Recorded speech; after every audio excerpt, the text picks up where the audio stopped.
Hi guys, I hope you're doing well. Happy October, and I hope that you're studying hard in school. I hope that you're asking questions, hope that you're going to school, right? So we are going to start with subtracting fractions. So our first example we're going to have is two fractions that have the same denominator. So I'm going to go over the vocabulary again for those who didn't watch the adding fractions video. So I'll use this example. I'll say that our fraction is going to be 5 over 6. So 5 would be my numerator because that's the number that is above the fraction bar or on top. And then 6 would be my denominator because that is the number that is on the bottom, okay? So I'm going to have 5 over 6, and then because we're subtracting, I'm going to put a minus sign right there. 5 over 6 minus 3 over 6, okay? Now here what I notice is that the second fraction here also has the same denominator, which is 6. However, the numerator is different. So this time for the second fraction, the numerator is 3. In the first fraction, the numerator is 5, okay? So since we know that we have the same denominator for both fractions, I'm going to keep that denominator on the bottom, okay? Now, for my numerators, I do actually need to do some math. So I do need to do some subtraction. So 5 minus 3, well, you can do this counting on your hand. So if I have 5, right, 1, 2, 3, 4, 5, then if I take away 3, 1, 2, 3, I'm left with 1, 2, right? So then my answer, or my difference between 5 and 3, would be 2. So now I have a fraction of 2 over 6. Now, something that we have to remember when working with fractions is that we want to simplify. And in any kind of math problem you're doing, if you have the chance to simplify, please do it, okay? Especially with regard to fractions. Simplifying is pretty important. So I need to find some commonalities between both 2 and 6. So something that comes to mind at first is that both 2 and 6 are even numbers. And a great thing about even numbers is that they are divisible by 2, meaning they can be divided by 2, okay? So that's what I'm going to do. I'm going to divide both the numerator, which is 2, and the denominator, which is 6, and I'm going to divide them both by 2. Now 2 divided by 2, remember any number divided by itself is equal to 1, okay? So my new numerator is going to be 1, and then 6 divided by 2, I can interpret that as anything divided by 2 is what is this number split in half. So half of 6 would be 3. Or you could look at it as 2 times what number gives me 6. I know that 2 times 3 equals 6. So that means 6 divided by 2 must equal 3. So now my answer, or my difference between 5 over 6 and 3 over 6 is 1/3, okay? Now, why am I saying the word difference? Well, again, this is just math vocabulary, so to say the answer of a subtraction problem is the difference, okay? So instead of saying the answer, you could just say the difference, but you don't have to do that, okay? So now what we're going to do is we're going to jump into subtracting two fractions that have different denominators, okay? So we will use 5 over 6, and we are going to subtract that from 2 over 3, okay? So my first fraction has a numerator of 5 and a denominator of 6, and my second fraction has a numerator of 2 and a denominator of 3, okay? So one thing that I notice here in this subtraction problem is that for these two fractions, the denominators are different, right? For the first fraction, the denominator is 6, and for the second fraction, the denominator is 3.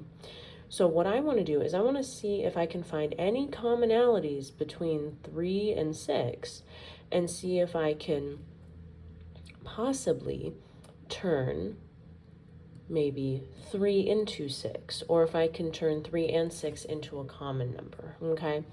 So what I can do is I can think of the number 3, and I can think, okay, well, 3 times 1 equals 3, right?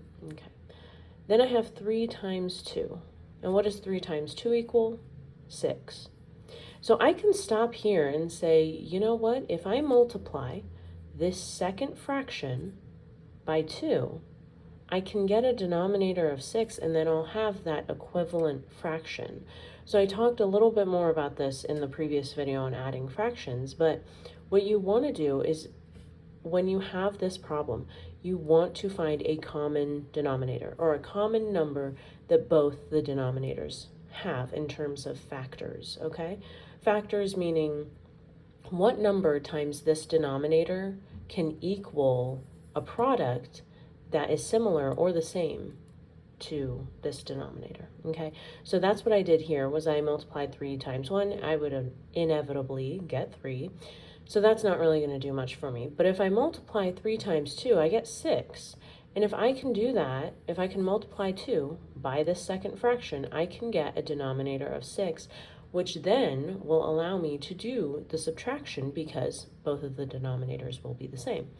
So how do I do that? Well, here off to the side, I'm just going to put an arrow here so you see where my work is. So I'm going to do 2 over 3 times 2, okay? Now when I'm multiplying fractions, which I'm pretty sure I do have a video on this, but it's quite far back. So I'm going to multiply this whole number, which is 2. I'm going to multiply that to the numerator and the denominator, okay? So what is 2 times 2? That would be 4. And then what is 3 times 2? Well, we said here, then that would be 6. So now my new equivalent fraction is 4 over 6. So now I can rewrite this problem as 5 over 6 minus 4 over 6. And now this becomes a lot easier and we can solve. So again, if I have the same denominator and if I'm adding or subtracting a fraction, that same denominator has to come with us in the answer, okay? And then this is where we do the math, where we actually do subtraction. So what is 5 minus 4? That would be 1. So now my answer would be 1 over 6, okay? So now I'm going to check to make sure that this equivalent fraction, 4 over 6, is actually can be rewritten or expressed as 2 over 3. So if I simplify 4 over 6, I should get 2 over 3. So I need to find, again, commonalities between 4 and 6, so I know that they're both even numbers, right? So if they're both even numbers, they can both be divided by 2. So 4 is even, and so is 6. So I'm going to divide both the numerator, which is 4, and the denominator, which is 6. I'm going to divide both of them by 2, and 4 divided by 2 is equal to 2, okay? Because 2 times 2 is 4, or you could think of it as 4 things cut into half would be 2 groups of 2 things, okay?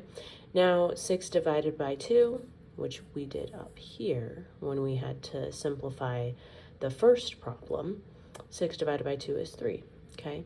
So I get 2/3, which was the original fraction here. So that's how we know that we were able to create an equivalent fraction that was correctly, could be expressed differently as 2 over 3. Now, okay, that sounded a little confusing, but what I'm trying to say is 4 over 6 is another way of expressing 2 over 3. 4 over 6 is simply just not simplified, okay? If we simplified 4 over 6, then we get 2 over 3, okay? Now, why did we do this in the first place? Why did we even have a 4 over 6? Because, remember, the big picture here is that we are subtracting fractions. When we are subtracting or adding fractions, we need the denominators to be the same. So I had to turn this 2 over 3 into an equivalent fraction where the denominator is 6, so I could move on with this problem, okay? So I'm going to keep this short for now because I don't want the video to get too long. But if you have any questions, just let me know. I will be sure to post more videos. I am going to post one on solving for X and solving for Y using different methods such as substitution. So yeah, be on the lookout for that in the next couple weeks. I hope you guys have a great day, and I hope that school is going well, and I hope that you're studying and just making good use out of your time at school. Okay, have a great day, guys. Bye.